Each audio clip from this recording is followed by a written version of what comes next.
Hola amigos, un saludo muy cordial y sean todos muy bienvenidos a un nuevo Apitalk. Hoy tenemos el Apitalk número 34.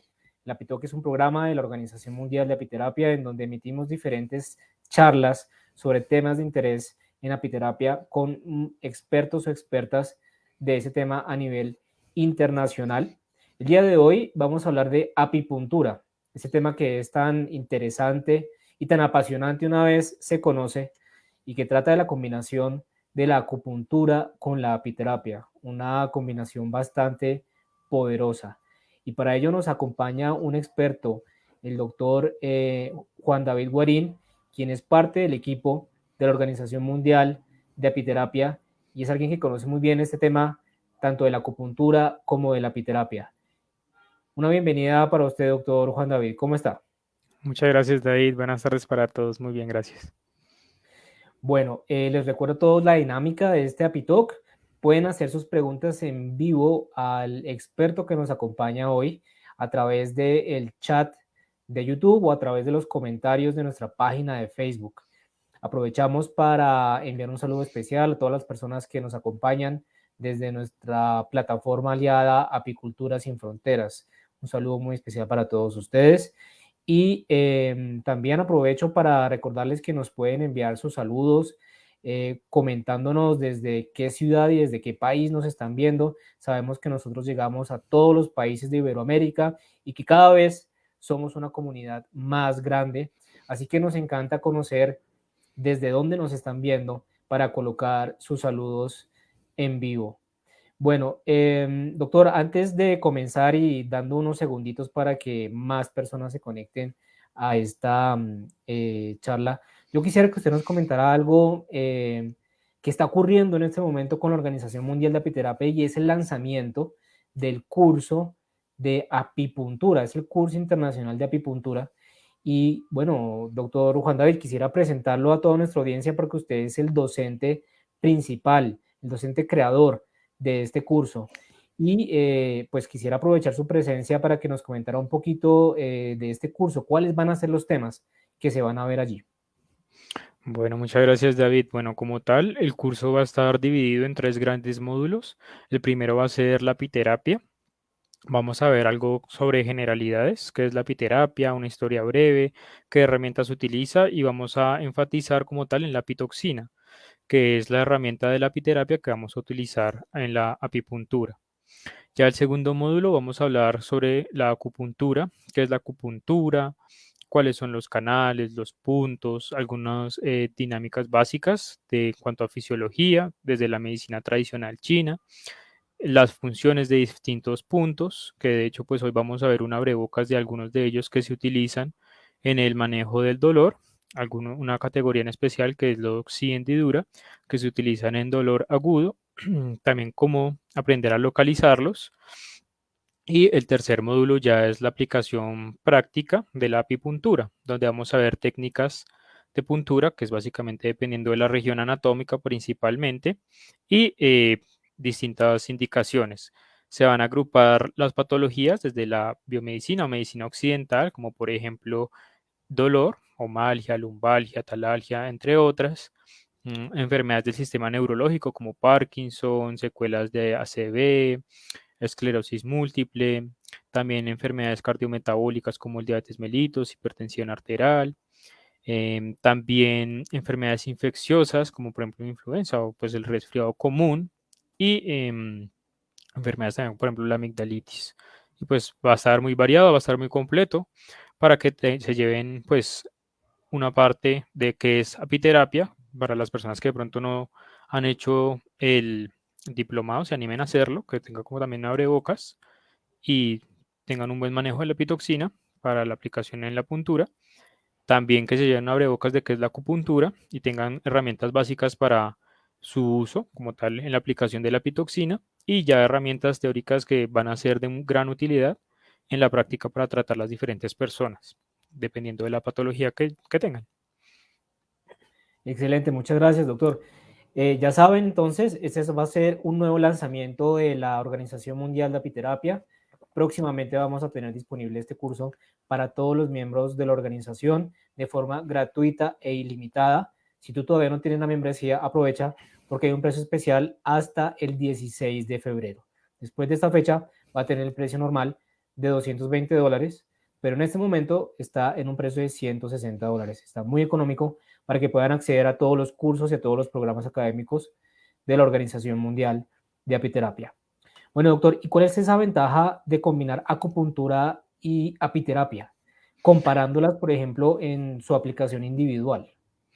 Bueno, digamos que a lo largo de la charla vamos a mencionar un poquito más a fondo los mecanismos, pero como tal, por ejemplo, lo que sabemos con algunas herramientas de la apiterapia, como son la pitoxina, van a tener mecanismos antiinflamatorios y antinociceptivos o analgésicos que me van a ayudar, pues, de manera más que todo localmente a calmar el dolor. La acupuntura sí tiene un poquito de efectos más combinados central y periférico, pero pues cuando uno utiliza la apipuntura, lo que va a hacer es combinar ambos efectos tanto de la apitoxina, en este caso, que es la herramienta de la apiterapia que vamos a utilizar, que ya hablaremos más adelante, como la de la acupuntura, que es básicamente el uso de los puntos de acupuntura. Asimismo, pues como en este caso lo que se utiliza es la pitoxina para la estimulación del punto y no la aguja de acupuntura que se suele utilizar, vamos a tener una mayor estimulación por más tiempo de los diferentes puntos, por lo tanto van a tener un efecto más duradero y pues más potente. Digamos que la principal beneficio al al usar la apipuntura versus la acupuntura. Y como tal, versus la apiterapia, es porque al utilizar los puntos de acupuntura vamos a ver que distintos mecanismos se van a activar que me van a ayudar a controlar principalmente el dolor. Es una combinación definitivamente muy poderosa. Bueno, vamos a saludar ya a las personas que se están uniendo a la charla de hoy. Un saludo a Evandro. Un saludo también a Liliana del Collado desde Argentina. Un saludo muy especial para ti, Liliana. Un saludo para Vanderson, que siempre nos acompaña también desde Brasil. Buenas noches, Vanderson. ¿Cómo va? Saludo también a Omar Alberto, que nos está acompañando desde Tabasco, México. Saludamos también a mis cosechas apicultura, que nos acompaña desde Lima, Perú. También a José Armando Benítez, que nos está acompañando desde Loja, Ecuador. Saludo también a Madremonte, Reserva Natural Santuario de Flora y Miel, que nos acompaña desde Colombia. Bueno, doctor, ya tenemos suficientes personas para comenzar el día de hoy. Espero que a todos les guste esta charla. Voy a compartir su presentación y los micrófonos son suyos. Muchas gracias, David. Bueno, entonces, primero que todo, presentarme nuevamente. Mi nombre es Juan David Guarín, soy médico de la Universidad del Rosario, aquí en Colombia, y soy candidato a maestría en medicina alternativa, con énfasis en acupuntura y medicina tradicional china de la Universidad Nacional de Colombia. Entonces, el día de hoy vamos a hablar sobre el manejo del dolor con apipuntura.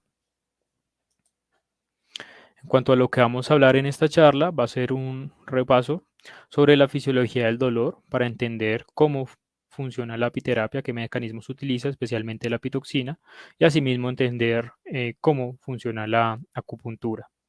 Vamos a hablar sobre el manejo del dolor con la apiterapia.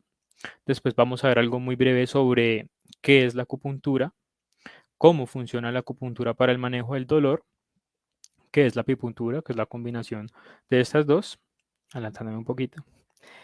Vamos a ver cómo son los mecanismos de acción de la apipuntura y vamos a ver dos cositas prácticas sobre algunos puntos que se utilizan en dolor para que se lleven algo práctico que pueden utilizar en consulta, que son los puntos Ashi, que se puede escribir de esta manera o simplemente pegado, Ashi, con una sola H, y los puntos Xi hendidura, que también se utilizan mucho, más que todo en dolor agudo. Bueno, entonces iniciando con el repaso en fisiología del dolor, sabemos que hay una parte central, que es más que todo en la corteza cerebral, y una parte periférica, que ya va a tener que ver desde los nociceptores, que son los receptores que se encuentran en los tejidos periféricos, como por ejemplo en la piel, hasta las fibras aferentes y la médula, por las distintas fibras donde se va a enviar la señal, que va a ser la parte periférica. Entonces, como tal, los nociceptores son receptores modificados especiales que van a tener la capacidad de transformar señales o la energía térmica o mecánica en señales eléctricas para activar así pues esta señal de alarma que es el dolor, que como tal es la sensación desagradable, cuyo mayor uso pues es alertarnos, ¿no?, del peligro y prevenir futuros daños. Una vez se activa un nociceptor ante, puede ser una agresión térmica, quemarnos, por ejemplo, o un daño mecánico, un golpe contundente, un trauma cortante, etcétera, va a enviar una señal eléctrica a través de unas fibras, que ya veremos más adelante. Y asimismo, se va a activar una señal inflamatoria local que va a estar mediada principalmente por las siguientes moléculas: citoquinas, prostaglandinas, serotoninas y bradykininas. También a nivel local se van a activar unas moléculas como son las encefalinas y las endorfinas para intentar contrarrestar un poco esa señal del dolor de manera inicial, como inhibirlo. Y todas estas moléculas lo que van a hacer es abrir los vasos, hacer una vasodilatación para que se activen distintos mecanismos de reparación para no extender demasiado el daño, como por ejemplo algunas colagenasas o proteinasas que son enzimas que digieren, digamos, eh, las proteínas o el componente, por ejemplo, de la matriz extracelular que se puede ver afectado en el momento de la lesión. Y también hay algunas células mononucleares que son principalmente los macrófagos que van a limpiar la zona afectada principalmente. Esta inflamación local pues también se va a dar a ver caracterizada por, digamos que la triada, que es dolor, rubor y edema, digamos que es lo principal, y que me va a dar como esa primera parte del dolor que va a ser localizada. Entonces, una vez ya los nociceptores se activan, van a enviar la señal a través de las fibras aferentes, que son las fibras de la percepción. Y como tal, hay tres tipos de fibras aferentes, pero solo dos de ellas van a estar relacionadas con la fisiología del dolor. La primera fibra que no está relacionada con la fisiología del dolor son las fibras A beta. Estas fibras son altamente mielinizadas, lo que hace que envíen la señal eléctrica realmente muy rápido. Por lo tanto, somos muy conscientes de las señales que se transmiten por ellas. Digamos que es supremamente rápido. ¿Y qué tipo de señales se envían por ahí? Más que todo las de tacto, de presión. Digamos que por estas fibras es que podemos percibir el tacto. Y como veremos más adelante, tienen un papel importante en la inhibición del dolor. El segundo tipo de fibras aferentes son las A delta, que estas sí tienen un papel como tal en la fisiología del dolor. Estas están menos mielinizadas que las A beta, pero pues sí tienen una cantidad de mielina, por lo tanto la señal también va a ser rápida, no tanto como la de las A beta, pero sí va a ser rápida y van a estar involucradas en dolor agudo principalmente. También algo importante de estas fibras es que estas van a transmitir principalmente el daño térmico o mecánico, no de tipo químico, por ejemplo, ni tampoco el daño visceral. Digamos que, por ejemplo, la distensión que puedan tener las vísceras, como por ejemplo los intestinos, esta no se va a transmitir por este tipo de fibra. Pero esto sí va a ocurrir con el tercer tipo de fibra, que son las tipo C, que son fibras no mielinizadas, por las cuales va a ir una señal mucho más lenta, por lo que no es mielinizada.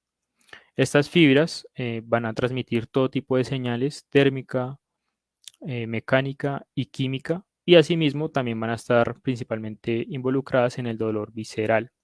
Estas fibras, como no tienen una transmisión tan rápida del dolor, el dolor que van a transmitir como tal es el dolor crónico, por decirlo así, sordo, obtuso, digamos que prolongado, que está ahí de a poquito. Ese es el tipo de dolor que estas fibras van a transmitir. Entonces, estas fibras inicialmente van a transmitir la señal del dolor al ganglio de la raíz dorsal, que es en la parte posterior de la médula, donde una primera parte de esta señal se va a procesar en lo que es la lámina 1 y lámina 2 de esta asta dorsal, donde va a conectar con unos tractos ascendentes de la médula espinal que van a llevar la información finalmente hasta la corteza cerebral o pues, al cerebro. Estas fibras van a decusarse inicialmente, que es básicamente si entra por la izquierda, pues se va a pasar a la derecha, y si entra por la derecha, se va a pasar a la izquierda. Cambia, cruza la línea media. Es básicamente esto. Algo importante es que en este punto, en el ganglio de la raíz dorsal, también hay un arco reflejo, de tal manera que una parte de la señal, por ejemplo, cuando nos quemamos, tan pronto llega al ganglio de la raíz dorsal, va a haber un reflejo que va a salir por la parte anterior de la médula, que pues como sabemos la parte anterior va a estar todas las señales eferentes y motoras, que es lo que va a hacer que retiremos el dedo, ¿sí? Por ejemplo, en el caso que nos quememos o nos machuquemos. Mm, los reflejos como tal, pues nunca van a llegar al cerebro, la señal nunca va a llegar al cerebro y tiene pues la función más que todo protectora para que no nos sigamos haciendo daño. Bueno, una vez llega la señal al ganglio de la raíz dorsal, cruza estas dos láminas y llega a la médula, va a tomar algunos de esos tractos ascendentes para llegar hasta el cerebro. Los tres tractos que están más involucrados en la fisiología del dolor son el espino talámico, el espino reticular y el espino parabraquial. El espino talámico es el que se alcanza a ver en amarillo en la imagen de abajo, donde se ve un corte de la médula. Este es muy importante para la localización del dolor. Este digamos que es el que nos va a dar la sensación exacta en qué parte pues tuvimos la lesión.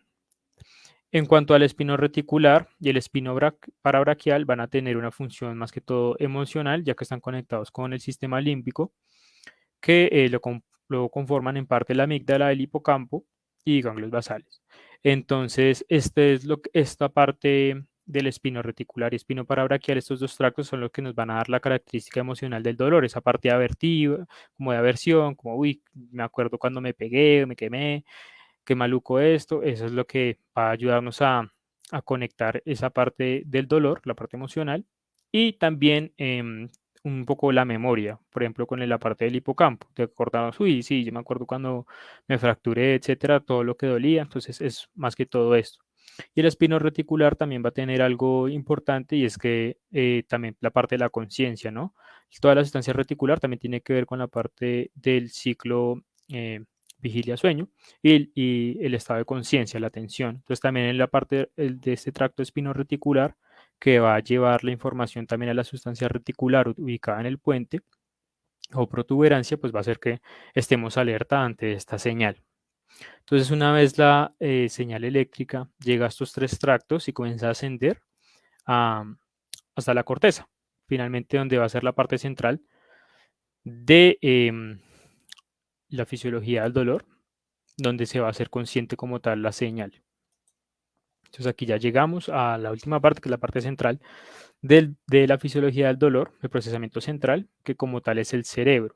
Toda esta señal eléctrica a través de estos tres tractos que acabamos de ver ascendentes, unos van a llegar a la sustancia reticular, al sistema límbico como el hipocampo, el hipotálamo y la amígdala, y también finalmente van a llegar a la corteza somatosensorial primaria que queda en el lóbulo parietal. Allí, pues, por ejemplo, a través del tracto ascendente espinotalámico vamos a saber en qué parte localizar el dolor y, digamos, se ve esta representación de este homúnculo, donde, dependiendo qué zona de la corteza se active, vamos a saber en dónde está, pues, la lesión, o pues está la representación en la corteza. Entonces, como podemos ver, más hacia la línea media se encuentran las extremidades inferiores, el tronco, extremidades superiores, y como pueden ver la representación tan grande que tiene la mano, ¿no? Por lo que tenemos mucha sensibilidad en la mano, muchos receptores. Finalmente ya después el rostro, que son los ojos, la nariz, boca y lengua. Entonces podemos ahí ver el homúnculo, cómo está representado el dolor en esta corteza somatosensorial primaria. Y el dolor también va a tener una parte subjetiva que va a alterar cómo lo percibimos. Entonces lo primero es la cognición. Entonces dependiendo también cómo, qué tanto yo sé, por ejemplo, una lesión, me va a cambiar esa percepción del dolor. Por ejemplo, yo sé si es una lesión supremamente grave, no sé, una fractura, yo sé, uy, las fracturas generalmente duelen mucho, también digamos por experiencia, ¿no? Entonces, si yo conozco a alguien que se fracturó o yo tuve una fractura también y sé que eso duele demasiado, de pronto también eso puede generar una mayor percepción del dolor. Lo otro va a ser la atención. Si estamos distraídos, como el cerebro tiene que ocuparse en otras señales y en otro procesamiento de la información, no va a darle como que prioridad a esta señal del dolor y por lo tanto la percepción va a ser mucho menor. Esto es de lo que explica por qué en dolores crónicos hay despertares nocturnos y pues como tal genera esta molestia, porque en el día estamos pendientes de hacer nuestras actividades laborales, lúdicas, lo que estemos haciendo, pero una vez en la noche, ya cuando deseemos dormir, pues no hay otra señal, lo que mi cerebro se distraiga y va a comenzar a darle prioridad a estas señales del dolor, lo que pues me va a interrumpir el sueño y me va a generar el despertar. Otro también es el estado de ánimo, entonces entre mejor, digamos que más contentos estemos, también digamos por la parte de los neurotransmisores, por ejemplo la liberación de serotonina y dopamina, que son inhibidores de estas señales nociceptivas, pues voy a tener una menor percepción del dolor. Por el contrario, si estoy, por ejemplo, triste o iracundo, pues de pronto puede haber una mayor percepción como tal de la señal. También está en cuenta las creencias, por ejemplo, si yo creo que es una penitencia, por ejemplo, que me pasó o que me va a volver más fuerte, de pronto también esta manera en cómo uno afronta el dolor va a hacer que su percepción o bien disminuya o bien también se pueda aumentar. Y la parte genética, ya que ahí entra un poquito, por ejemplo, el nivel de neurotransmisores que podamos tener nosotros, o también, por ejemplo, la latencia o el umbral la latencia que estaría relacionada con el umbral para desencadenar la respuesta, o la tolerancia al dolor, que también es algo pues, que se habla bastante.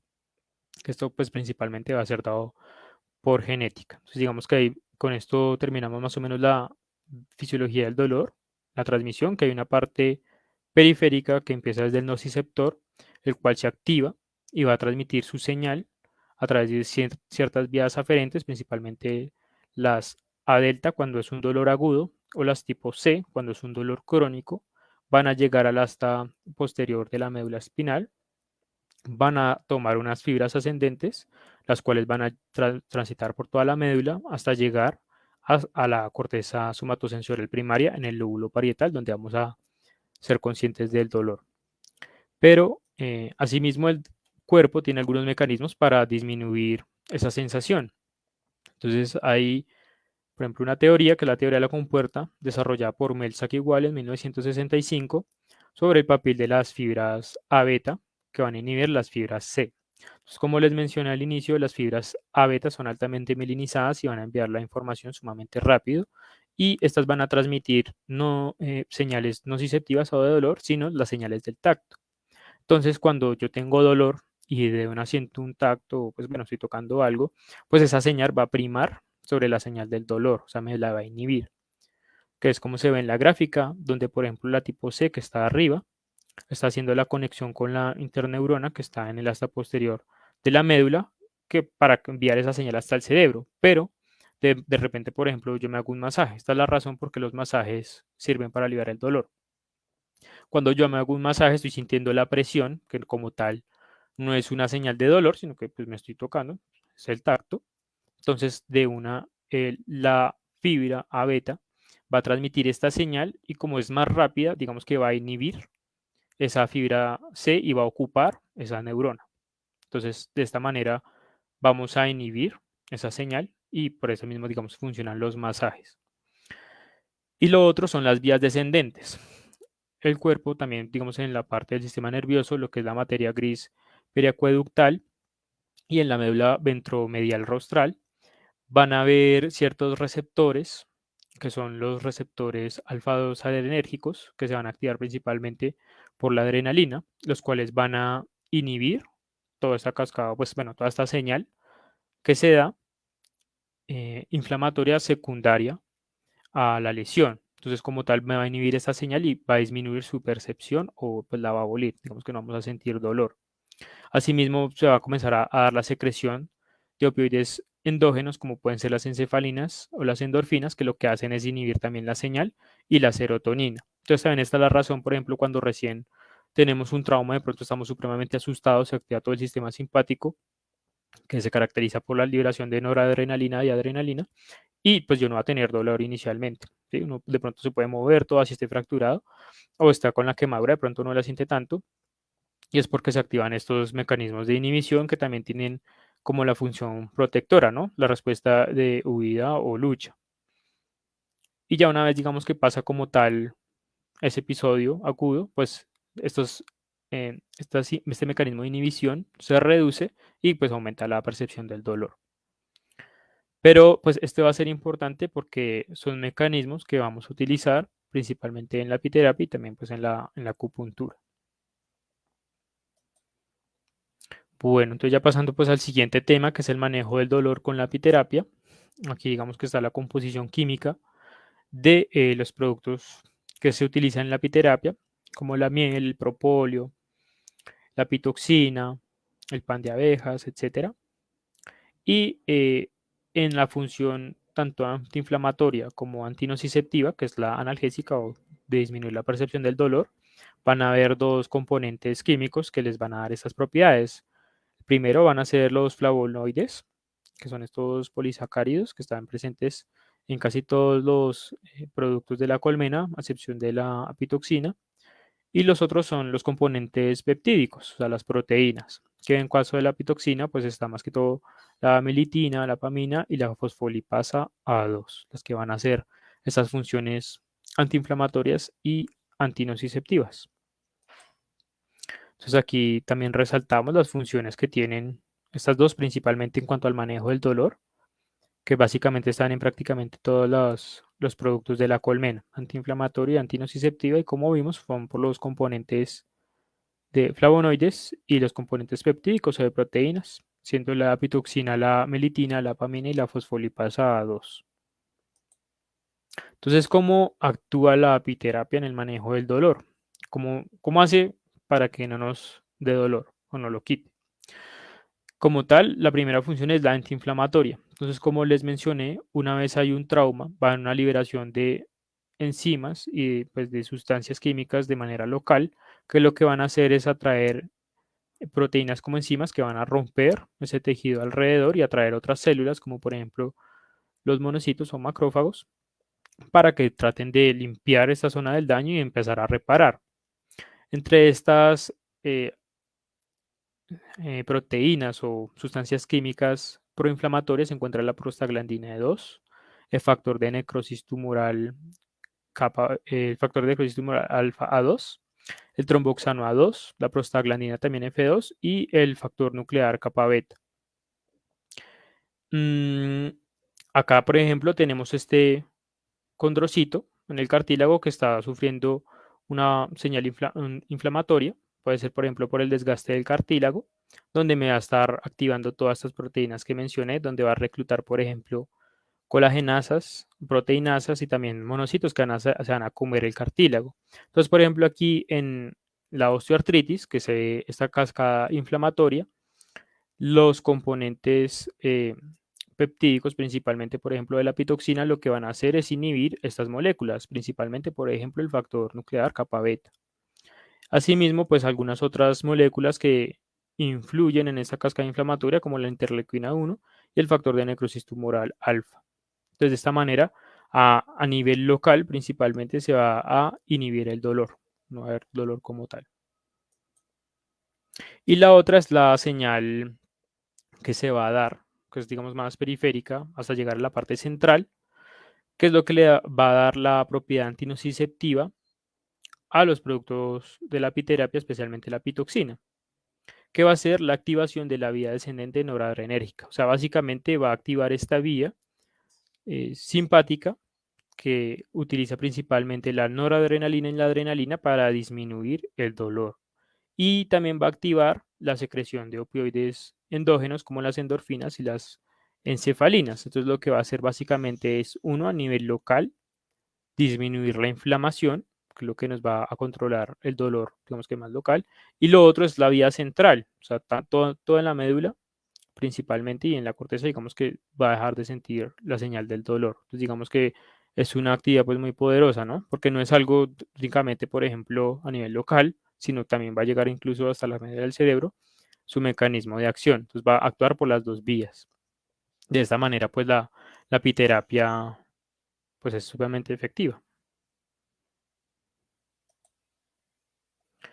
Y moviéndonos al tercer módulo, después de la charla, es la acupuntura. Entonces, pues necesariamente al hablar de acupuntura hay que decir algunas palabras sobre la medicina tradicional china. La medicina tradicional china es un sistema médico complejo. ¿Qué quiere decir esto? Que tiene su propia morfología, fisiopatología, sistema diagnóstico y terapéutico. A diferencia de la apiterapia, por ejemplo, que la apiterapia es solo un sistema terapéutico. Como tal, la apiterapia utiliza los mismos métodos diagnósticos y la misma, digamos, que fisiopatología que la biomedicina o la medicina occidental. Pero al momento de tratar la enfermedad y prevenir, y pues prevenirla, conservar la salud, va a utilizar los productos derivados de la colmena. En la medicina tradicional china, digamos que tiene todo, no solo el sistema terapéutico, sino también el sistema diagnóstico, la morfología y la fisiopatología. Y se ve influenciado por el taoísmo, que se ve principalmente en el yin yang, en el naturalismo, como el wu xing, que se traduce como los cinco movimientos o los cinco elementos, que básicamente lo que habla es que en el macrocosmos se refleja en el microcosmos y viceversa. De esta manera, por ejemplo, se hacen asociaciones entre lo que observamos y lo que sucede con nuestro cuerpo.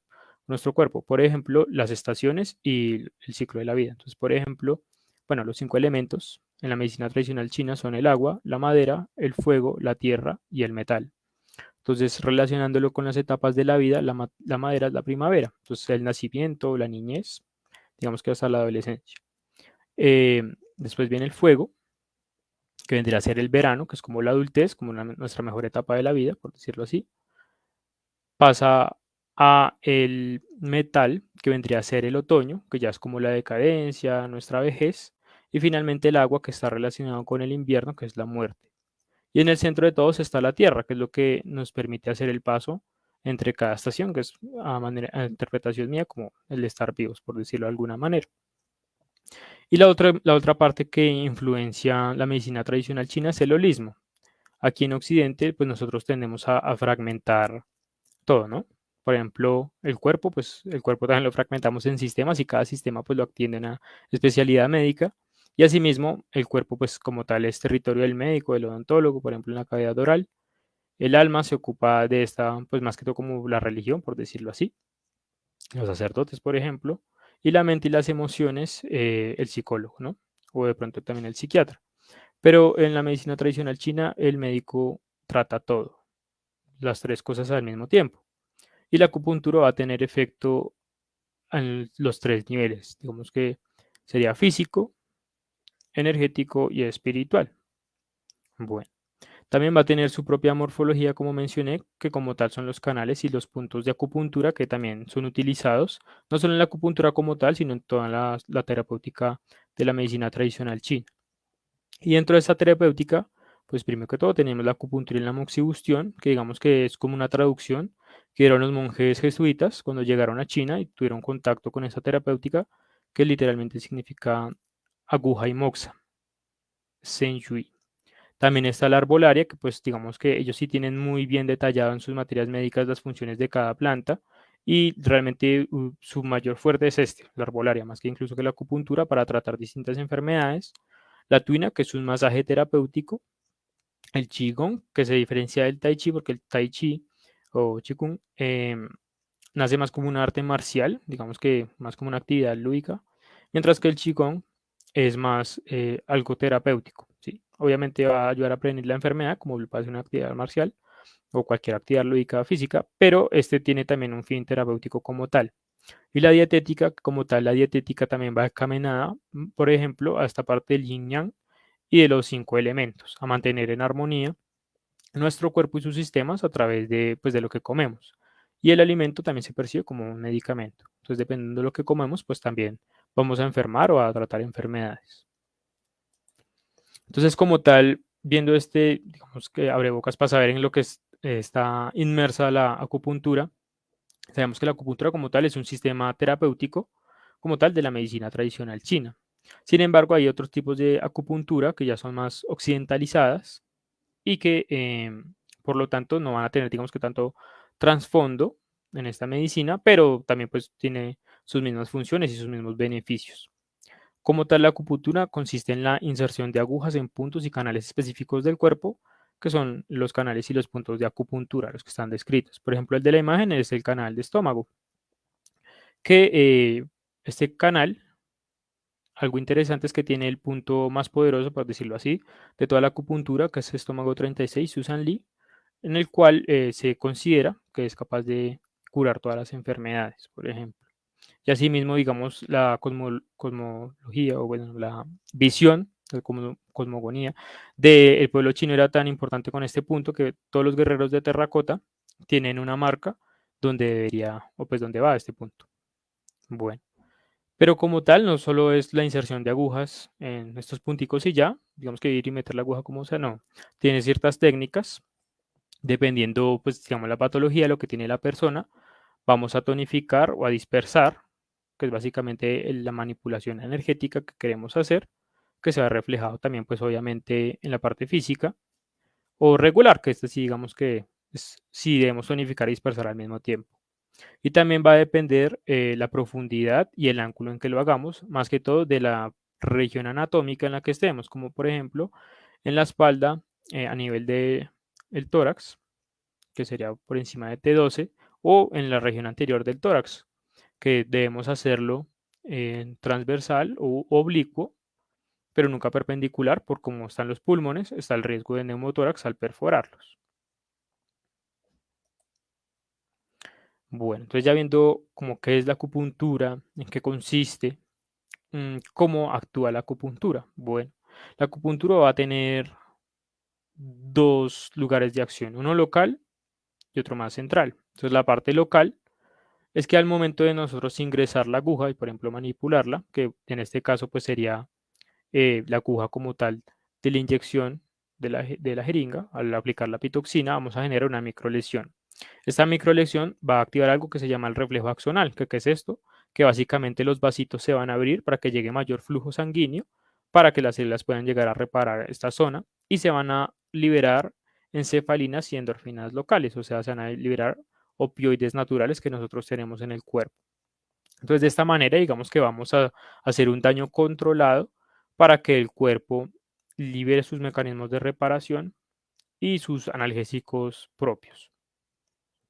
Se ha visto que al aumentar este flujo sanguíneo local, se van a restaurar, por ejemplo, nervios que se puedan encontrar afectados en neuropatías. Por ejemplo, cuando hay dolor neuropático, muchas veces se utiliza acupuntura y se ha visto esto, que el nervio que está afectado aumenta la circulación alrededor y se mejora, y mejorando así también el dolor. También algunas punturas son, digamos que profundas, van al músculo, intramusculares, y al tocar el músculo, que muchas veces está contraído, por ejemplo, por el secundario al dolor o, por ejemplo, como secuela de una ACV, al punturarlo se va a liberar este acortamiento, lo que también me va a disminuir como tal el dolor.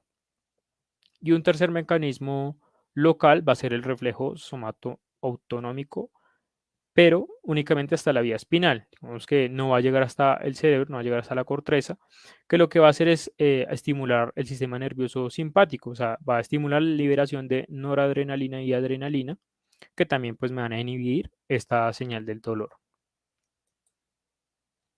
El otro es el mecanismo central, que este sí va a tener un reflejo somatoautonómico, pero ya que va a llegar hasta la corteza o por lo menos hasta estructuras cerebrales y va a tener una estimulación también del sistema nervioso autónomo, especialmente el simpático, lo que también pues me va a estimular la liberación de adrenalina y noradrenalina, pero pues algo importante también de la acupuntura que de pronto pues, no tiene como tal la epiterapia, es que va a estimular el sistema límbico, lo que es el hipotálamo, el mesencéfalo, el bulbo raquídeo, también el hipocampo y las amígdalas. Es de esta manera que, pues digamos, en esas zonas va a aumentar la liberación de sustancias como la dopamina, la sustancia P y endorfinas y serotonina, donde no solo me va a calmar el dolor, sino que a nivel emocional me va a ayudar. Y digamos que este es el mecanismo de acción en cómo la acupuntura actúa en problemas emocionales como adicciones, depresión y ansiedad. Bueno, y antes de continuar, hay un mensajito para que nos apoyen, le den me gusta al video, comenten, comparten, se suscriban al canal y activen las notificaciones para de esta manera poder llegar a más personas y que se beneficien de todo este conocimiento. Muchas gracias. Bueno, entonces, ¿qué es la apipuntura? La apipuntura como tal consiste en la aplicación de apitoxina en puntos de acupuntura, siendo, digamos que, también ampliando la definición, consiste en un método de farmacopuntura. ¿Qué es esto? Aplicar medicamento en puntos de acupuntura. Dentro de la farmacopuntura, por ejemplo, también existe la hidropuntura, que es aplicar solución salina, o pues que se denomina agua, ¿sí? Como hidro, pero es solución salina, o corticoides. Y en países como por ejemplo Corea del Sur, principalmente, donde tienen su herbolaria muy desarrollada, también colocan, por ejemplo, fórmulas herbales. La apipuntura se utiliza, digamos que principalmente en lo que es Sudamérica, Europa y Asia, siendo Asia pues el continente donde más se utiliza, especialmente en territorio de Corea del Sur. Allí tienen hospitales donde incluso la practican de manera rutinaria y siendo que la apipuntura se administra en el 22.4% de los hospitales que utilizan medicina tradicional coreana, en este caso. Las principales indicaciones de la apipuntura son el dolor, siendo, digamos, distintos tipos de dolor, como el musculoesquelético, que puede ser, por ejemplo, secundario a una malgia, un hombro doloroso, una lumbalgia, un dolor lumbar, dolor inflamatorio, como por ejemplo una osteoartritis o una artritis reumatoidea, dolor neuropático, como por ejemplo un síndrome de túnel del carpo, o un dolor post-isquémico, por ejemplo, secundario a estas contracturas que se generan en personas cuando tienen un ASB. ACV. Bueno, y entonces, ¿cómo actúa la apipuntura? Bueno, y qué ventajas tendrá sobre la acupuntura y sobre la apiterapia.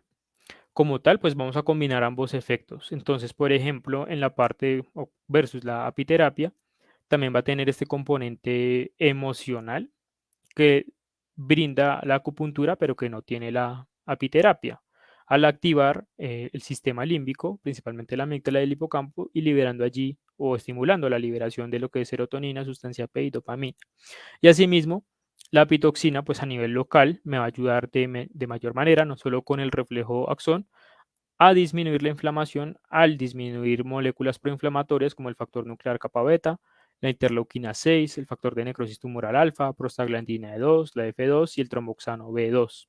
Y como vimos, ambos mecanismos, tanto la acupuntura como la apiterapia, me van a activar las vías inhibitorias descendentes noradrenérgicas, que son ricas en receptores adrenérgicos como el alfa 2, van a aumentar esa secreción de noradrenalina y adrenalina y de opioides endógenos, que son nuestros analgésicos naturales, como son las endorfinas y las encefalinas. Entonces, como vamos a ver, va a ser se van a potenciar los efectos y cada uno va a ganar un plus y por esta razón la apipuntura es mucho más efectiva, por ejemplo, que la apiterapia, la aplicación de pitoxina sola, por ejemplo, por la parte del manejo emocional, y que la acupuntura porque también, digamos, a nivel local me va a controlar mejor y también me va a brindar un apoyo en cuanto a la parte central al activar la vía inhibitoria descendente noradrenérgica. Y ya pasando a la última parte de la charla, que vamos a ver dos tipos de puntos para la práctica que me sirven para el manejo del dolor. Entonces, los primeros son los puntos ASHI, que si son puntos dolorosos o significan puntos dolorosos, aquí en Occidente se ha relacionado mucho con lo que denominamos puntos gatillo, que son zonas dolorosas a la presión o que de manera espontánea me duelen. Si yo digo, uy, me duele acá, ¿sí? Entonces me señalo tal parte del cuerpo y pues ya sabemos que uno al palparla pues duele. Esto pues no van a tener una localización fija, por lo general van a ser superficiales porque muchas veces van a corresponder con tejido muscular contracturado, van a haber contracturas musculares. Lo que se aconseja, pues obviamente dependiendo el nivel anatómico es que la puntura, si es, por ejemplo, a nivel del tórax, por encima de T12 en el dorso, sea una puntura o bien transversa u oblicua, no mayor a 45 grados, y que tampoco sea muy profunda, para que máximo lleguemos al tejido muscular y como vimos, por ejemplo, a través de la puntura, ayudemos a relajar esa fibra muscular y a través de la pitoxina, pues ayudemos a controlar la inflamación, pero nunca perpendicular por el riesgo, por ejemplo, de causar el neumotórax, lo que es como tal en el tórax al perforar un pulmón. Ya si, por ejemplo, es en alguna extremidad donde vemos que, por ejemplo, es la cadera, digamos el glúteo y la parte externa, pues sí lo podemos hacer perpendicular y podemos llegar, digamos que a nivel intramuscular sin ningún problema. Se aconseja buscar el punto de máximo dolor. Entonces, por ejemplo, no, me duele toda la parte de la escápula. Entonces uno va a comenzar a tocar y donde la persona diga, no, sí, definitivamente es donde más me duele, ahí digamos que es donde deberíamos hacer la aplicación. Y algo también, digamos que adicional, es que estos puntos dentro de la acupuntura también son más que todo auxiliares, ¿sí? Digamos que yo ya hice todo mi esquema de tratamiento, mis esquemas de puntos donde va a poner la toxina, y digamos que de pronto quiero tener un mayor control del dolor con esta persona, puedo usarle puntos ASH o puntos gatillo, también por decirlo de alguna manera. Esto como tal. Entonces, digamos que de esta manera, con estos puntos, vamos a conseguir un alivio del dolor prácticamente inmediato y la persona pues lo va a notar. El otro tipo de puntos son los puntos sin hendidura. Se denominan así porque se ubican en hendiduras o en espacios entre los dedos de las manos y los pies o entre los codos y las rodillas. O sea, por lo general son muy distales, a excepción de estómago 34 Liang-Chu, que se encuentra a nivel del muslo, un poco por encima de la rótula. Dentro de la dinámica energética de la medicina tradicional china y pues de la acupuntura, hay un punto donde la energía se internaliza. Digamos que esa energía también se internaliza o pasa dentro de nuestro cuerpo a través de estos puntos. Estos puntos sirven principalmente en patologías agudas, como el dolor y en los canales yin ensangrados. Entonces, cuando hay una persona que tiene un dolor muy agudo, podemos utilizarlos. Por ejemplo, si hay una persona con el dolor exacerbado en el talón, digo, bueno, voy a buscar un punto chi de hendidura que me sirva para el talón. Entonces, digamos en ese caso, el punto chi de hendidura del canal de riñón, por ejemplo, que es el riñón 7. Bueno, la técnica de puntura generalmente es en dispersión, porque la mayoría de veces cuando son dolores son patologías de exceso. Digamos que desde la medicina tradicional china, la sangre y la energía debe fluir libremente por estos canales. Cuando se estanca eh, y no fluye adecuadamente, van a generar dolor. Entonces, nosotros lo que tenemos que hacer es que esta energía de esta sangre fluya libremente al estimular el punto. Entonces, va a ser en dispersión. En el curso vamos a ver, digamos que algunas técnicas de puntura cuando queremos si es dispersar o tonificar principalmente. Sin embargo, pues digamos que si no lo tengo claro es en regulación. Entonces, digamos que puedo poner desde que localice bien, que también en el curso vamos a ver técnicas de localización, pues digamos que no hay problema. Y voy a hablarles sobre dos puntos sí hendidura, porque pues realmente es muy extenso el tema, son 16 puntos, entonces vamos a ver únicamente dos. Entonces vamos a ver los puntos sí hendidura del elemento metal. El elemento metal, su órgano sang o yin, es el pulmón y su víscera fu o yang es el intestino grueso, o el mismo colon. Entonces, el punto 100 de hendidura del pulmón, el pulmón de pulgar, eh, el punto es pulmón 6 con sui, que significa apertura máxima. Ya vamos a ver por qué de pronto tiene este nombre. Este se encuentra en la cara flexora del antebrazo, a 7 sun del pliegue de la muñeca. Los sun son una medida que ellos les dan. Este también lo vamos a ver en el curso, cómo se hallan los puntos por esta medida, por sun, y también por medidas proporcionales o palpación. Y bueno, también los chinos tienen una posición anatómica diferente a la de medicina de Occidente, que es la posición natural. O sea, no es como en Occidente, que es la persona parada con las palmas hacia adelante, sino la persona parada de manera natural, que sería con las palmas contra los muslos. Entonces, lo que para nosotros es anterior, para ellos es interno. Lo que para otros es posterior, para ellos es externo, en cuanto a las extremidades superiores. Bueno, entonces, este punto se encuentra en la cara flexora del antebrazo a 7 sun del pliegue de la muñeca, sobre todo el vientre de este músculo flexor. La punción va a ser perpendicular u oblicua y la profundidad puede ser de 0.5 a 1.5 sun. Digamos que no hay problema con que sea perpendicular porque como vemos hay una estructura pues, muscular, está el músculo como tal, entonces podemos hacer la puntura intramuscular sin problema. Va a estar indicado, pues este punto tiene muchas indicaciones, para temas de la charla lo traje principalmente enfocado a dolor, entonces va a ser para dolor en garganta, tórax y brazo, o también, por ejemplo, si se acompaña incapacidad para elevar el brazo por encima de la cabeza o flexionar y extender los dedos de la mano, que puede ser por esa razón que le dieron ese nombre, ¿no? Apertura máxima. Y el por qué, digamos, que tiene que ver que yo le chuse el antebrazo y que se mejore un dolor de garganta. Bueno, esto, como vamos a ver en el curso, está relacionado por el recorrido interno que tiene el canal de pulmón. Y el último punto que vamos a ver de si hendidura corresponde al de intestino grueso 7, Wenliu, que significa flujo cálido. Ese se encuentra en la cara extensora del antebrazo a 5 sun del pliegue de la muñeca.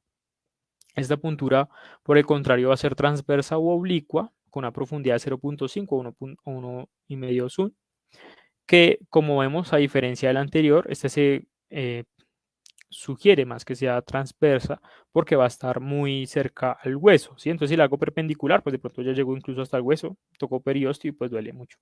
Entonces mejor hacerla transversa, casi que pegada a la piel, o pues subdérmica básicamente, subcutánea intradérmica. Bueno, este va a estar indicado para dolores de cabeza, cara, dientes y boca, cuando hay obstrucción dolorosa de garganta con pérdida de la voz, dolor abdominal con borborigmos y dolor y dificultad para levantar el hombro y el brazo. Entonces, de nuevo, también digamos, uno puede pensar, bueno, el dolor en el antebrazo se entiende, de pronto que le ponga ahí la toxina y mejore, pero que tiene que ver el dolor en los dientes con que yo le ponga un punto en el antebrazo. Pues esto también lo vamos a ver en el curso con el recorrido del canal. Y bueno, eso es lo que tenía para comentarles el día de hoy sobre el uso de apipuntura para el manejo del dolor. Entonces vimos un repaso pequeño sobre la fisiología del dolor y a partir de eso cómo funciona tanto la apiterapia como la acupuntura y finalmente la apipuntura. Muchas gracias. Recuerden seguirnos en redes y pues abrimos el espacio de preguntas. Perfecto, muchísimas gracias, doctor Juan David. Una excelente charla, muy completa, donde pues vimos pinceladas de lo que es la apipuntura, que es un tema bastante largo, bastante complejo, porque obviamente combina lo que es un sistema médico complejo, completo, que es la medicina tradicional china, pero más específicamente dentro de este, pues la acupuntura, y combina esto con un sistema terapéutico como la apiterapia, ¿no? Que Cierto. hacen sinergia, que permite obtener en muchos casos, comparado con las aplicaciones individuales, ya sea de la acupuntura o de la apiterapia. Y esto es lo que hace de la apipuntura una técnica terapéutica tan interesante. Bueno, le recordamos a todas las personas que nos están acompañando que en este momento pueden iniciar a hacer sus preguntas, ya sea en el chat en vivo de nuestro canal de YouTube o a través de los comentarios en nuestra página de Facebook, para que el doctor Juan David Guarín las resuelva en este momento en vivo y en directo. Ya tenemos algunas preguntas, doctor. Permítame, las voy ubicando, le vamos colocando.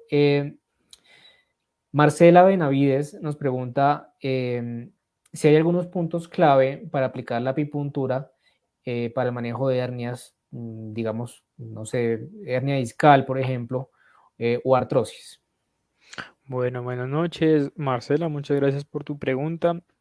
Sí, digamos que si bien uno puede usar combinaciones de puntos, hay algunos puntos, por ejemplo, uno también se podría valer de los puntos H que mencionamos durante la charla. Y, por ejemplo, específicamente cuando hay artrosis o hernias, ahí digamos que desde la medicina tradicional china dos afectaciones. Lo que sería el elemento agua, que es la parte ósea, y el elemento tierra, que digamos que es más la parte muscular, pero que la tierra desde la medicina tradicional china está asociado con el que las cosas se mantengan en su lugar. Entonces, todo, digamos, todo lo que se hernia o se sale, las tosis, están relacionados con la tierra. Entonces, digamos que en este orden de ideas, dos puntos que podrán servir, por ejemplo, son riñón 3, Tai Chi, que se encuentra en el tobillo, digamos que a la altura del maléolo interno, casi que llegando sobre el talón de Aquiles. Ahí uno siente un huequito, ahí uno podría aplicarlo. Y el otro es vaso 3 Tai Bai, que queda detrás de la cabeza del primer metatarsiano. Hay como una cuña, un espacio sobre, digamos que esa línea donde hay el cambio de piel entre la planta y el dorso del pie. Hay una puntura y también digamos que ayuda a tonificar el vaso, que digamos desde la visión tradicional china ayudarían mucho. Y pues sería más que todo puntos así por un lado. Más que todo serían estos. Perfecto, gracias, doctor. Eh, Apicultura Kids nos pregunta, doctor Juan David, ¿cómo se sensibilizó usted a los productos? Yo me imagino que quieren decir se desensibilizó y me imagino que se estarán refiriendo a la pitoxina. Pero ahí aprovecho, doctor, esta pregunta para ver si se puede ahondar un poquito en la desensibilización precisamente de un paciente que sea muy, digamos, sensible a la pitoxina. Desde la apiterapia, pues hay unas técnicas de titulación, pues muy sencilla para desensibilizar a un paciente. Pero hablando de apipuntura, ¿hay algo que la acupuntura pueda añadir a esa desensibilización?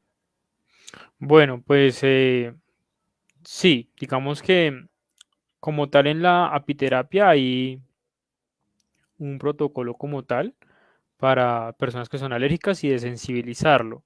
Ya como tal en la acupuntura, pues yo creo que más que algo que ayude a desensibilizar, sería más como priorizar los puntos, ¿no? Digamos que limitar la puntura como tal. Uno normalmente cuando hace un esquema terapéutico desde la acupuntura, porque hay más de 365 puntos, uno lo que hace es priorizar, ¿sí? Entonces uno lo que hace es escoger entre 10, 15 puntos que uno va a utilizar y pues en el caso de la acupuntura, pues digamos que en cada punto uno podría poner cierta cantidad. Entonces lo que se podría hacer es priorizar, digamos, yo sé que a la persona le duele el hombro, pero también tiene una gonartrosis y una coxartrosis, una artrosis generalizada y no sé, digamos que también tiene calores nocturnos, que por ejemplo todo eso se puede abordar desde la medicina tradicional china con un solo punto. Entonces lo que principalmente se haría con esta visión es disminuir el número de puntos y escoger los puntos que yo sé que tienen mayor efecto tanto para el dolor, digamos, o la consulta principal del paciente como para otras cosas que tenga adicionales.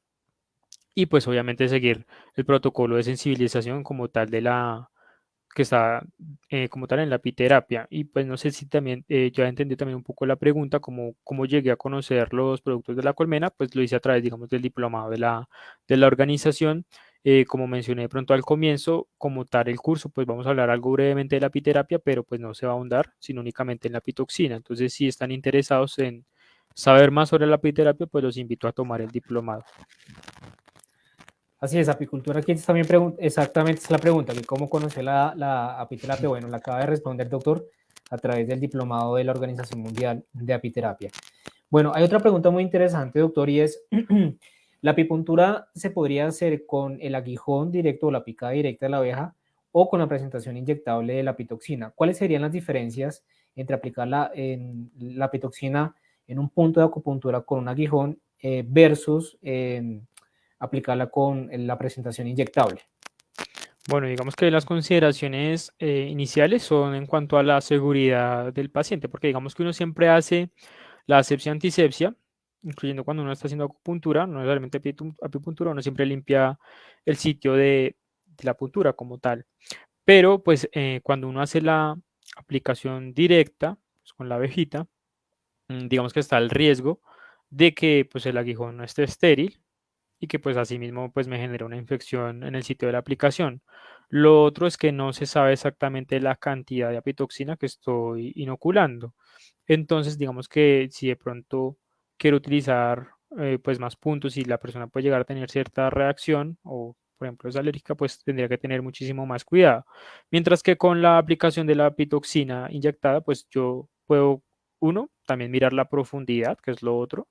Por ejemplo, llegar a solo intradérmica o subcutáneo o incluso intramuscular y pues digamos que también dependiendo, ¿no? También puede ser intraarticular. Realmente pues una apipuntura no maneja tanto, pero hay algunos puntos que, por ejemplo, estómago 35, si no estoy mal, es el punto, los ojos de la rodilla, que es donde uno ingresa, por ejemplo, en la artroscopia, que es por donde uno también hace las aplicaciones intraarticulares, pues se podrían hacer. Ya pues con la punción directa no, digamos que es lo que digamos, el aguijón alcance a penetrar, que a lo mucho será algo intradérmico, pero no pues intramuscular como tal. Entonces, pues la acupuntura, uno, me ayuda a controlar la cantidad de apitoxina que estoy aplicando. Dos, al nivel, la profundidad que le estoy haciendo. Y tres, pues también reduzco los eventos adversos como las infecciones. Excelente, gracias, doctor. Sí, Freddy nos dice o nos pregunta, es decir, que con puntos distales se pueden resolver hernias discales, pero es necesariamente con aplicación de la pitoxina en esos puntos. Eh, bueno, Freddy, sí, realmente lo que hace la apipuntura, la herramienta que utilizas como tal, la pitoxina, porque digamos que es lo que como tal nosotros utilizamos en la apipuntura, que vendría siendo un tipo de farmacopuntura, que es aplicar un medicamento en puntos de acupuntura. También hay otras técnicas como por ejemplo la digitopresión, que si uno lo puede combinar, por ejemplo, con apitoxina tópica, pues también tendría un efecto, pero digamos que obviamente por la profundidad y tipo de aplicación, la apitoxina va a ser pues, inyectada, va a ser mejor.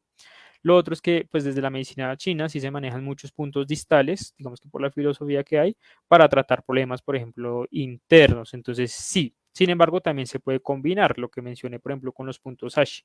Entonces, yo puedo utilizar puntos distales, que es lo que generalmente se hace, y puntos más locales, que pueden ser puntos Ashi principalmente, o buscar qué puntos hay allí, porque, por ejemplo, en la columna hay puntos extraordinarios que se llaman Huatuo Yua Yueji, si no estoy mal, que se utilizan mucho en China, porque sirven mucho para el dolor de espalda. Entonces, si yo sé que a qué nivel es la hernia, por ejemplo, cervical, yo podría buscar, por ejemplo, este punto extraordinario allí y aplicarlo. O, por ejemplo, en la columna también ahí está el canal del vaso gobernador, que es el Dumai. Entonces también podría buscar en qué punto está la hernia y también podría aplicar, por ejemplo, la pitoxina allí. Entonces realmente pues la acupuntura es muy versátil y no va a ser como una camisa de fuerza, como que no, solo puse estos puntos y ya. No, dependiendo yo también como terapeuta qué quiera hacer y pues que busque lo que necesita el paciente, pues puedes elegir los puntos.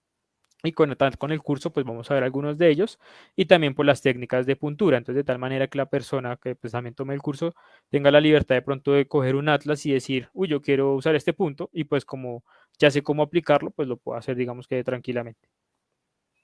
Claro que sí. Bueno, José Armando Benítez nos pregunta, doctor, si una hernia inguinal también puede ser tratada con apiterapia. Tal vez acá podamos darle énfasis con apipuntura.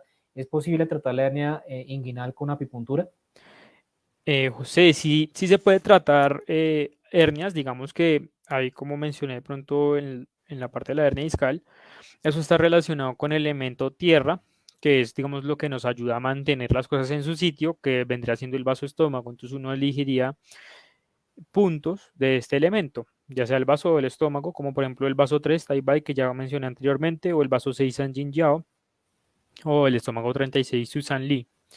Pero pues también cabe mencionar que cuando hay patologías estructurales muy avanzadas, por ejemplo, si en la hernia pues estaba muy salida, muy protuberante y todo, pues obviamente yo voy a tener un control de síntomas, por ejemplo, por la acción de la pitoxina y la apipuntura, principalmente dolor, por ejemplo, pero ya si hay algo estructural muy avanzado, pues va a requerir cirugía. Ahí sí no, digamos que no va a haber un cambio tan notorio con eso, sino más que todo sintomático. Perfecto, gracias, doctor.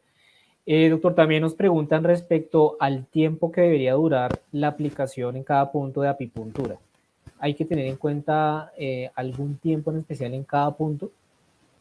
Bueno, desde la acupuntura, cuando uno habla de tonificar y dispersar, sí tiene en cuenta el tiempo. Pero como tal, aquí en la apipuntura, como uno va a hacer la estimulación del punto con la toxina, pues realmente no, digamos que no podría hacer únicamente la puntura como tal. Vamos a ver en el diplomado que también hay técnicas dependiendo, por ejemplo, si está a favor o en contra del recorrido del canal, si se tonifica o se dispersa, o también, por ejemplo, en qué momento de la respiración se hace la punción, si es en inspiración o en expiración, si se tonifica o se dispersa. Entonces uno utiliza más estos métodos para guiar el método de puntura y no necesariamente hacer como una retención, así como meter la aguja y despacita y bueno, un minutico, no, sino que yo hago la aplicación y ya sé que estoy haciendo un efecto terapéutico. Perfecto. Bueno, Madre Monte nos pregunta, doctor, ¿con qué frecuencia debería aplicarse la apipuntura en un paciente? Pues realmente digamos que ahí volvemos a la parte de la aplicación de la apitoxina, porque realmente digamos que por la puntura como tal, digamos desde el tema de acupuntura, pues no hay problema. Y en cuanto a la mezcla ya con la apitoxina, pues sería idealmente cada 7 a 15 días, ¿no? Para que el efecto sea mayor, ya que pues recordemos que el efecto de la apitoxina es dosis dependiente. Entonces, entre mayor dosis, pues mayor efecto. Entonces, realmente debería ser con esta frecuencia y no hay problema con que yo, digamos, si veo una mejoría en la persona, utilice los mismos puntos. De hecho, muchas veces lo que hace es que uno idea un esquema según lo que tenga la persona y uno comienza este esquema, ¿no? De puntos. Entonces, bueno, yo apliqué en tales puntos la pitoxina, listo. La persona volvió, no, sí, estoy muchísimo mejor, tal, tal y tal cosa. Bueno, pues lo repetimos. De pronto puede ser aumentando dosis para mejorar aún más los síntomas, pero se mantiene. Si por el contrario no tuve mejoría o hay algo adicional, puedo hacer una modificación. Pero como tal, esa es la manera en que se utiliza. Hay un esquema y pues se trata más, es como con las dosis, se maneja más todas las dosis. Excelente. Bueno, doctor, también nos preguntan cuál sería la principal diferencia entre la acuapuntura y la apipuntura. Bueno, en cuanto a la acuapuntura o hidropuntura, este también es un tipo de farmacopuntura, pero este lo que hace es inyectar solución salina. Entonces, digamos que todo tipo de farmacopuntura lo que va a buscar es estimular por más tiempo el punto de acupuntura, pero digamos lo que diferencia como tal la apipuntura de la hidropuntura es que es el uso de la pitoxina, ¿sí? Digamos, la solución salina como tal no va a tener una actividad química o biológica, digamos que más allá de pronto de hidratar el tejido circundante, ¿sí? Y pues estimular el punto. Mientras que la pitoxina, pues por sus componentes, como por ejemplo la melitina, la apamina y la fosfolipasa A2, me va a generar una reacción antiinflamatoria local y que también me va a ayudar a controlar el dolor pues a nivel central, como vimos durante la charla, al estimular la vía descendente inhibitoria mediante la noradrenalina y la adrenalina. Entonces, como tal, es mucho más superior a la hidropuntura porque lo que estamos aplicando tiene un efecto biológico. Así es. Bueno, otra pregunta que nos llega, doctor, es ¿hasta cuántos puntos es recomendable aplicar por sesión en una sesión de apipuntura? Pues realmente digamos que como lo recomendado, digamos de manera inicial, es de 6 a 10 unidades. Entonces lo que yo podría hacer, digamos arrancando, es colocar de 6 a 10 puntos, ¿no? Para que en cada punto yo coloque una unidad. Ya si, por ejemplo, yo aumento dosis, pues yo podría aumentar o bien las dosis en cada punto, digamos que listo, aumento a 20 unidades, entonces puedo poner 2 unidades por punto o bien aumentar el número de puntos. Sin embargo, uno por lo general maneja entre 10, 12 o 15 puntos y digamos que no, no más. ¿Por qué? También desde la parte de la medicina tradicional china, cuando uno manipula los puntos de acupuntura, uno está moviendo energía. Y esa energía, digamos que también se va disipando. Entonces la persona también puede comenzar a presentar mucho cansancio o digamos que malestar. Entonces también uno digamos que limita el número de puntos. Lo que uno podría hacer es escoger 10, 12, máximo 15 puntos y allí colocar la pitoxina y mirar cómo evoluciona. Y ya de pronto aumentando dosis, aumentar la cantidad de toxina que se pone por punto. Excelente. Bueno, otra pregunta, doctor, que nos llega es, ¿en pacientes pediátricos hay que tener algún cuidado especial? Bueno, realmente con pacientes pediátricos, uno, pues, más que todo, pues la sensibilidad, ¿no? A la pitoxina. Y lo otro es que muchos, pues la aplicación como tal, pues uno es dolorosa, ¿no? Entonces digamos que en los niños puede ser un poco más difícil como tal la aplicación por los sitios de puntura, pero si digamos que tenemos buena compañía del papá y esto, pues podemos hacerlo sin problema. Adicional que de pronto, a diferencia de la acupuntura, por ejemplo, esto es una ventaja de la apipuntura frente a la acupuntura es que nosotros hacemos la inoculación del veneno de la pitoxina y ya salimos. Digamos que es un dolor momentáneo y ya, mientras que en la acupuntura toca dejar muchas veces la aguja allí, ¿sí? Mientras hace su afecto. Entonces, digamos que esto es una de las ventajas también, por ejemplo, en la parte de la pediatría, pero más allá, digamos que del dolor o la impresión y las posibles reacciones adversas que se puedan presentar, que realmente pues son pocas, digamos que no hay otras consideraciones.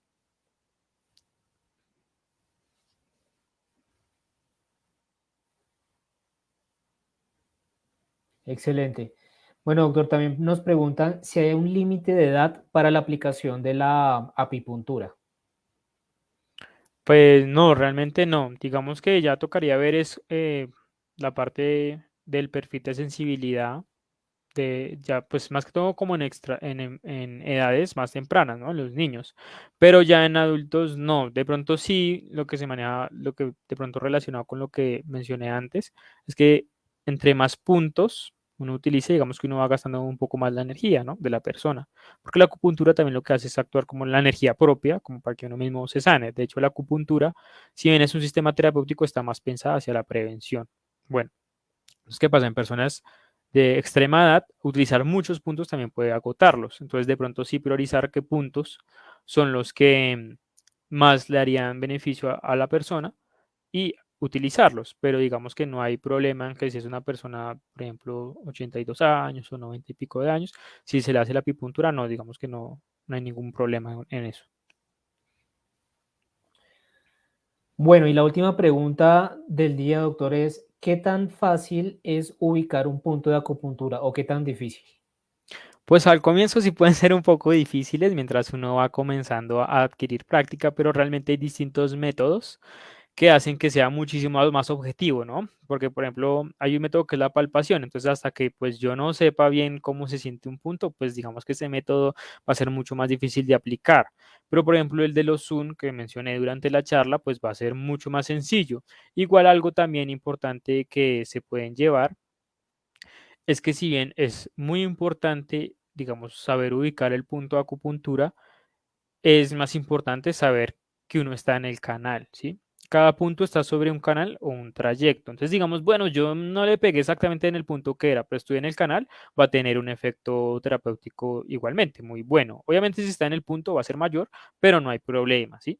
Entonces, como tal, si bien puede haber un poquito de dificultades al inicio, es más como de práctica principalmente. Igual hay métodos de localización de puntos que hace que uno esté tranquilo en que uno está en el punto como tal. Así es. En la membresía también tenemos para todos los miembros un atlas gráfico de acupuntura que les puede ayudar bastante en la ubicación de estos puntos. Ese tipo de ayudas también son bastante útiles, ¿no, doctor? Sí, también. De hecho, ahí uno puede mirar, si uno escucha, por ejemplo, un nuevo punto que uno no utiliza tanto, porque por lo general uno se casa como con cierto número de puntos, así como, por ejemplo, uno en la terapia utiliza cierto número de medicamentos. em, que más utiliza, de pronto uno puede escuchar o leer sobre un punto en especial que uno no ha trabajado, entonces uno va y busca en el atlas, queda en tal y tal lado, que funcione así, sí me sirve, listo. Y ya, y uno va y lo aplica, porque igual la idea es que la persona también durante el curso, ya una vez salga, pues pueda hacer eso, ¿no? Pueda como, uy, bueno, me llegó una persona, no sé, también que además del dolor tenía tos y pues voy a ver si hay un punto que sí pasa esas dos cosas. Y, uy, lo encontré, listo, ¿cómo se localiza? Listo, vamos a colocarlo. Y ya.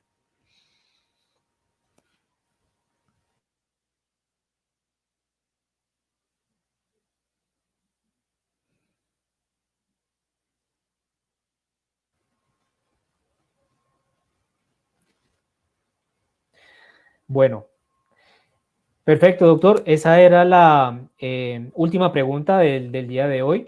Así que, bueno, primero que todo, le agradezco muchísimo por la charla, una charla muy completa y muy didáctica, como nos han comentado también varias personas en la audiencia.